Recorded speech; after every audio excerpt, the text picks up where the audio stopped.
A new season of 90 Day Fiance just premiered, and it just wouldn't be a TLC show if we didn't have an obnoxious, plastic surgery-loving rich person with no relationship skills. But while we've come to expect some amount of delusional thinking and boneheaded relationship choices, I haven't seen someone so disconnected from reality than this season's newest Kardashian clone, Tigerlily. The first establishing shot we have of Tigerlily is, of course, focused on letting us all know how obnoxious and rich she is.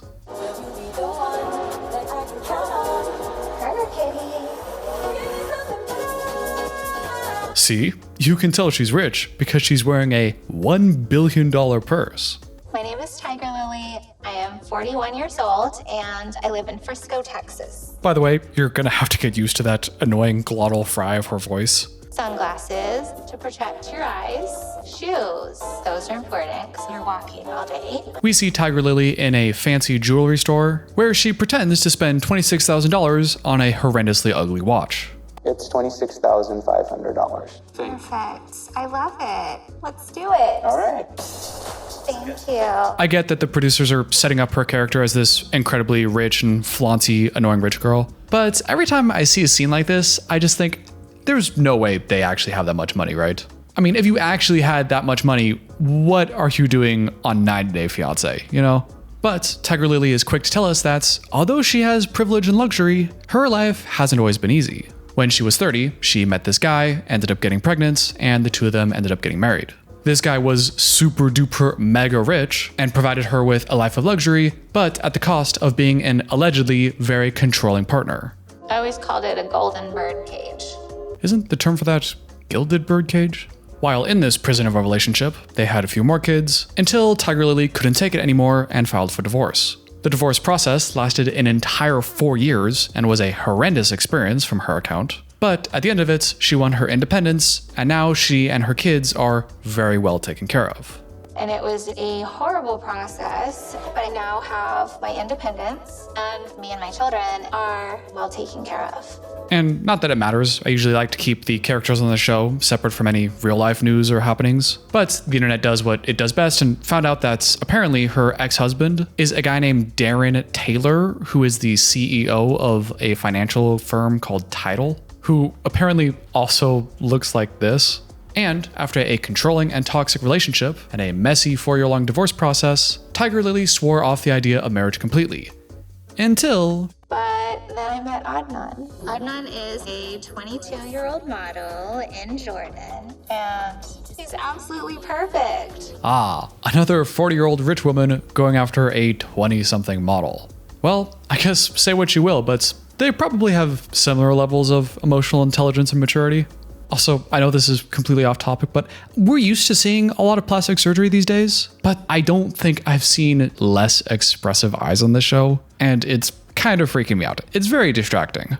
The two of them met on social media a whopping 4 months ago, and in that short time, Tigerlily thinks this has already become the most healthy relationship of her life. Even though Adnan and I have only talked for 4 months, I still consider this the best relationship that I've had. Which I want to make fun of, but may actually be true. We then get this amazing scene with the two of them, where Tigerlily explains to us that she knows the two of them are so compatible because of the way he writes his name.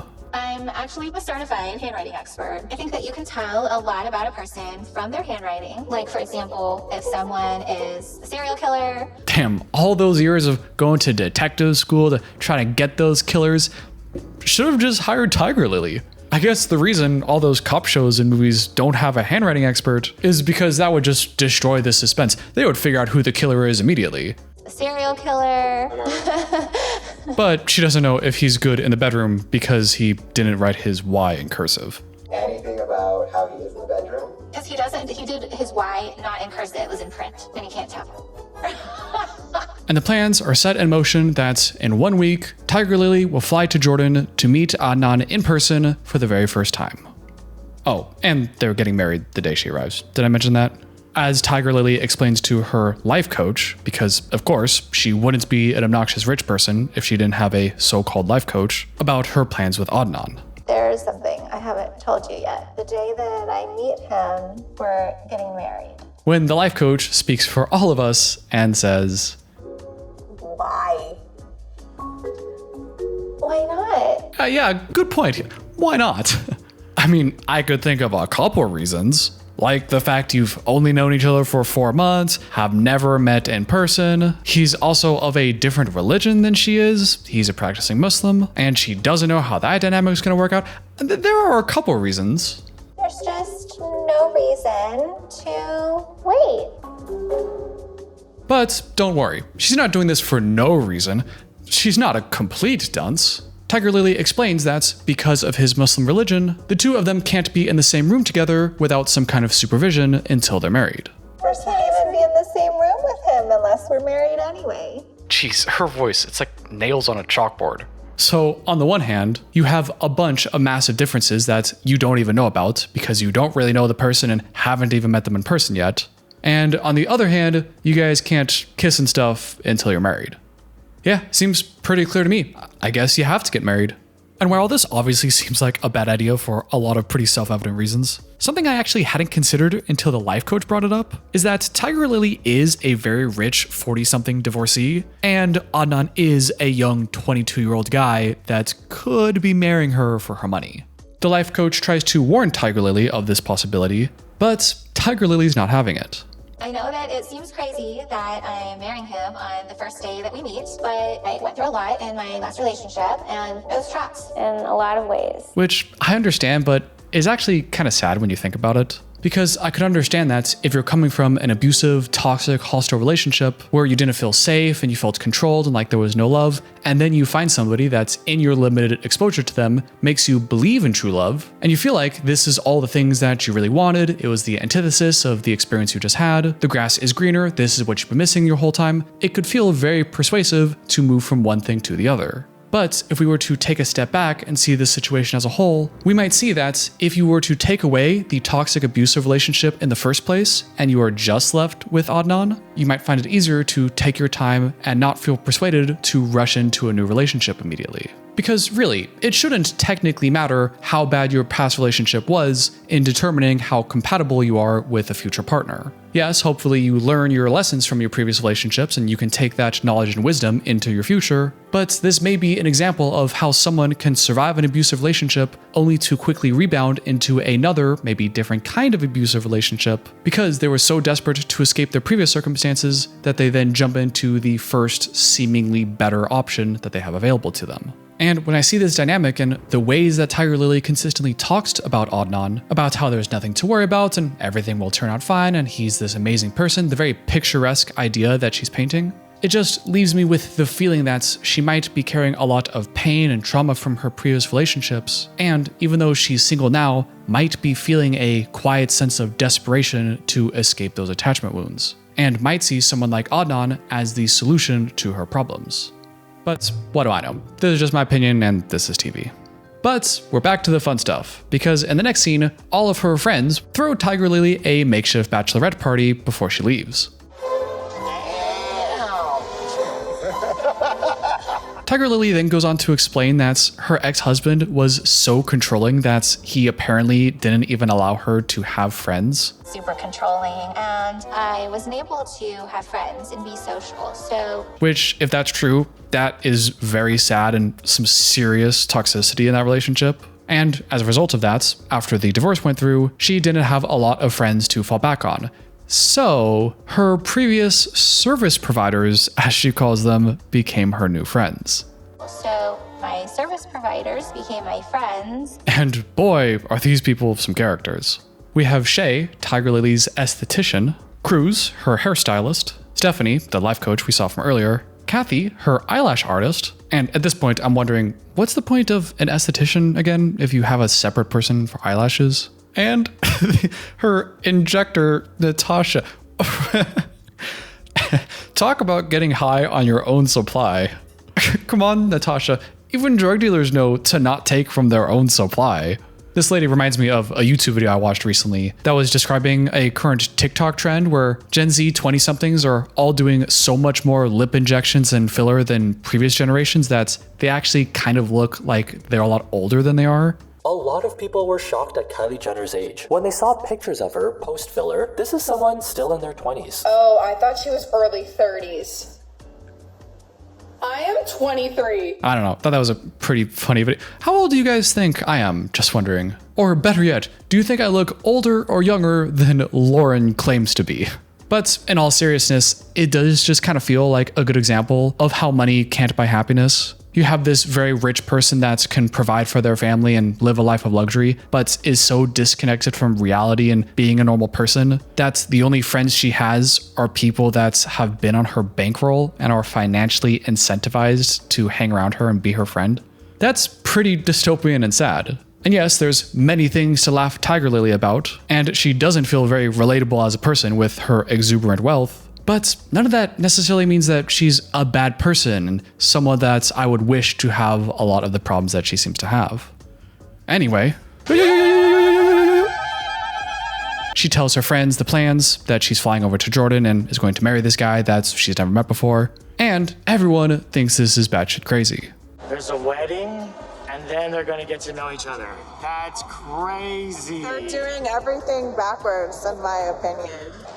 I'm sorry, I can't get over that. It looks so strange. Okay, but doesn't she actually look like that bad wax museum replica of Angelina Jolie that was viral a while ago? The uncanny valley here is just off the charts. So this whole getting married thing obviously feels quite rushed. But then Tigerlily tells us that this huge, massive 200-person wedding that they're about to have in Jordan, Adnan has not asked her input for a single thing. Adnan hasn't asked me for any input at all. All I've done is pick out my wardrobe, but I think it's really romantic. Hasn't asked her anything about what she wants for her wedding, and that's a good thing. It's a bold strategy, Cotton. Let's see if it pays off for him. Who, by the way, throughout these scenes only just smiles and occasionally even looks at the camera while smiling as if to want to put up a face. Go, where's the camera? Oh, hi, it looks so great over here. Then they talk about the elephant in the room, his religion. Like, it's a strict religion. Is he gonna be, like, strict? She tells us that Adnan has asked her to change her outfits already to go more against her style, and so far, Tigerlily has accommodated. So I'm already like changing my style. They're still being stylish, but changing it up a little bit. Of course, there's room for compromise in any relationship, but her friends are a little extra worried because she just got out of a controlling relationship where she was not allowed to dictate a lot of things in her life, and may be jumping straight into another kind of controlling relationship. And to that, Tigerlily says, not a big deal. Are you okay with being controlled that way? You know, it's not that big of a deal for me. She goes on to justify the controlling behavior by making the distinction that in her previous relationship, her ex-husband would force her to dress in a very revealing, sexy, provocative way so that she could be his arm candy and make him look better. Which, if you remember what he looks like, seems like a pretty big ask to make him look better. But with Adnan, yes, he might be a little controlling, but it's because Adnan thinks that her sexiness and her figure and all that is for his eyes only and not for the outside world. He feels that certain things are for his eyes. I feel like that's kind of special. Which I guess she has a point. Those two things are different, but kind of just sounds like cope to me. Kind of sounds like a way to justify the new controlling behavior and continue to delude herself that this relationship is entirely different from her problematic ones in the past, when it may not actually be that way in reality. I'm definitely not going to let myself be controlled in the way that I was controlled before. Yeah, maybe, but are you going to accidentally let yourself be controlled in a new way? In the next episode, we see Tigerlily packing her 6 suitcases for her week-long trip to go to Jordan and meet her partner Adnan. And now we meet Adnan. My name is Adnan. I am 22 years and I'm from Jordan, Amman, and I love my life. And my first impression of Adnan is, this dude's a piece of shit. It's important to me to feel special all the time. You can't touch my body, it's so sexy, you know? He immediately brags about how attractive he is and how everybody just needs to take photos of him because he's so handsome and he can get with all the girls. He even lies and says that people are attacking and hounding him on the street all the time, just begging to take his photos and try to touch him and be with him. I am handsome. It is attack on me all the time. Send me a message and stop me in the street and give me your number. And that's just a first impression, take it with a grain of salt. But I love sharing my opinions on jackasses like this because I always get people in the comments accusing me of being jealous or you just wish you could have all these girls like him. I even get those comments on my Kyle videos. I don't give a shit about those comments. I just find it hilarious that I say, well, douchey guy looks kind of douchey. And they're like, you must be jealous. Like, yeah, okay, bro, whatever. But our heartthrob Adnan over here doesn't get with all those girls because he has Tigerlily. Cute body, long hair, and care about the outfit all the time. Because I am model, I can't go in with a woman like ugly outfit. I can't. Yeah, what a piece of shit. But as he explains to his brothers, although he wants a woman with a good outfit, because I don't know if you guys heard, but he's a model himself, he can't have a woman wearing tight clothing like Tigerlily does. Although he says that she has accepted his opinions and demands so far, as her husband, his say should not be challenged. And when the brother asks, well, what if she rejects your decision? Adnan quickly lays down the law and says that she can't reject my decision. I hope I have a wife to respect my word. If she doesn't, we will have a lot of problems. As bad as that sounds, I am withholding judgment a little bit for Adnan, because although the tone he's using sounds kind of arrogant and domineering, it's also just the way that some of those cultures are. And it may not be that he's talking from a domineering tone himself, and is instead just being straightforward with their cultural values and what she's going to have to adjust to. I actually think Mahmoud was a pretty good example of someone who didn't really try to make it that personal and kind of more tried to say that this is just the culture, these are just my values, and it kind of is what it is, as opposed to being an asshole about it and saying, you shall respect my decision and you won't have an option otherwise. There's kind of two different ways to say the same message. I am sure 100% to get married with Tigerlily tomorrow. After 4 months of waiting, Adnan finally goes to the airport to pick Tigerlily up from the airport. And he is nervous. He's stressed, all the weight and importance on everything. He's getting married tonight. Oh, look, a Starbucks in the background. He's kind of freaking out. Meanwhile, after a 20-hour flight, Tigerlily is getting a full-on makeover on the plane.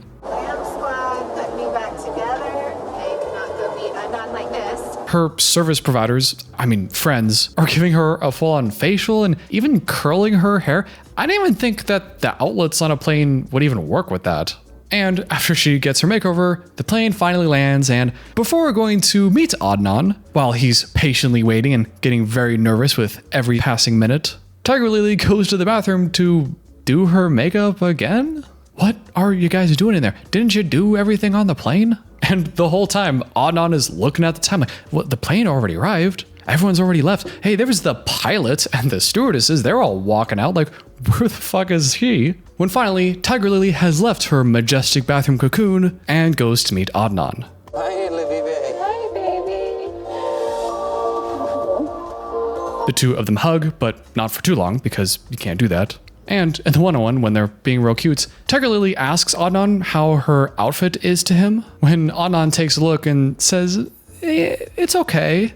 We will fix it something. What do you mean we'll fix it? And Adnan says, well, don't worry, I'll tell you and you'll just change it. What do you mean we'll fix it? I will tell you and you will change. Yeah, I'm gonna go out on a limb here and say that this probably won't work out well. Adnan then turns around to see the two friends that Tigerlily brought with her, and Adnan is a little uncomfortable, because in his religion, it's not proper for a woman to bring and hang out with a male best friend like him.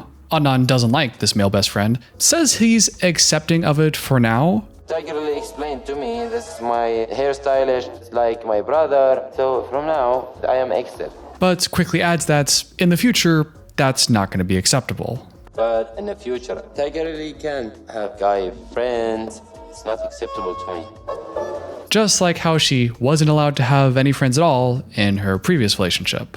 After their cute little reunion, the four of them, and all 12 of Tigerlily's suitcases, all get in a car for Adnan to drive them to a hotel.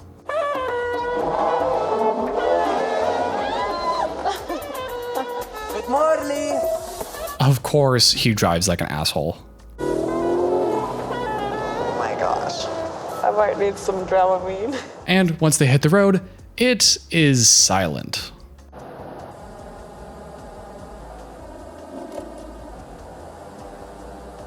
pretty awkward. The friends feel like after their reunion, maybe there will be a little bit more chemistry between them now. You would think they're about to get married, they would have so much to talk about. And it's just crickets.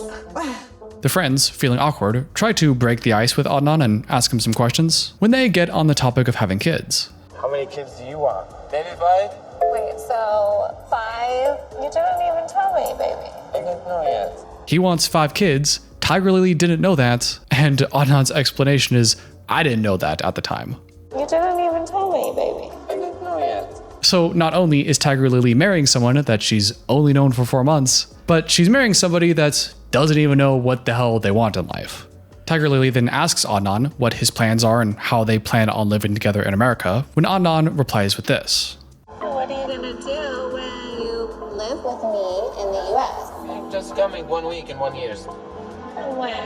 Yeah. Now, I don't really know exactly what he said there. It kind of sounds like he said that he would only spend a week per year in America. I don't know if that's what he said or what he meant, but regardless, this worries Tigerlily. Not only is this new information about the living situation, but him wanting 5 kids is also new and troubling information for her. And although she recognizes that these are 2 pretty giant wrenches into their plans, I mean, kids and where you plan on spending the rest of your life, kind of the 2 biggest things you could possibly disagree on. Because they're getting married tonight, she doesn't really have time to think about this.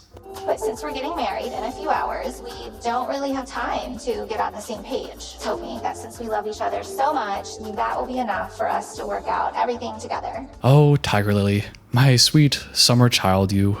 The friends overhear this whole thing, and when they all get to the hotel, even they're like, yo, are you sure you don't want to wait a minute? Maybe you guys could get married even tomorrow, maybe, and give yourselves a little time to figure these things out? And even Tigerlily herself turns to Adnan and is like, are you sure you want to do it tonight?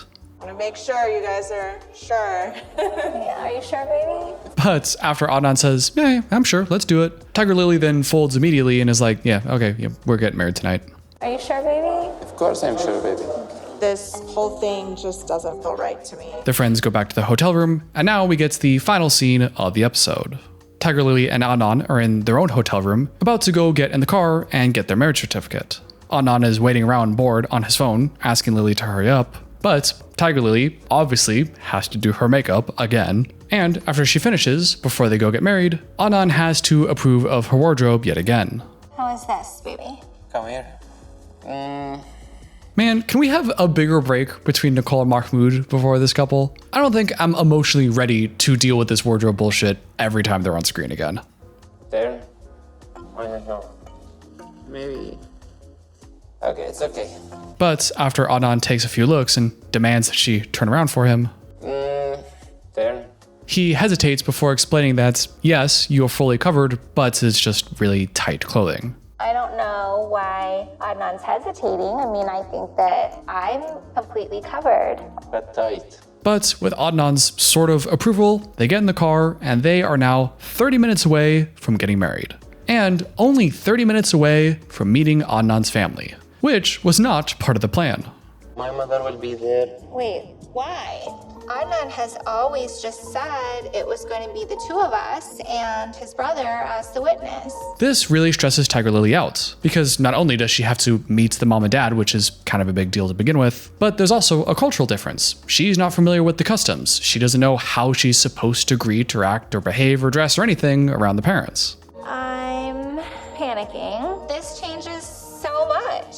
This comes as kind of a shock to her, which makes this the 3rd shocking new piece of information that Adnan has dropped on her in just this evening. And now, after this 3rd new piece of information, the 2 of them arrive at their destination to get married, and now all the doubt and uncertainty and poor relationship decisions all seem to be coming to a head with Tigerlily as she completely panics and realizes that she may have made a huge mistake. This could be the biggest mistake of my life. Maybe I don't want to do it. That's all I got for today's video. Let me know what you thought about Tigerlily and Adnan in the comments down below. A big thank you to all of you channel members, with an extra special thank you to Nancy Jones for being a producer of this channel. And until next time, I'll see you later.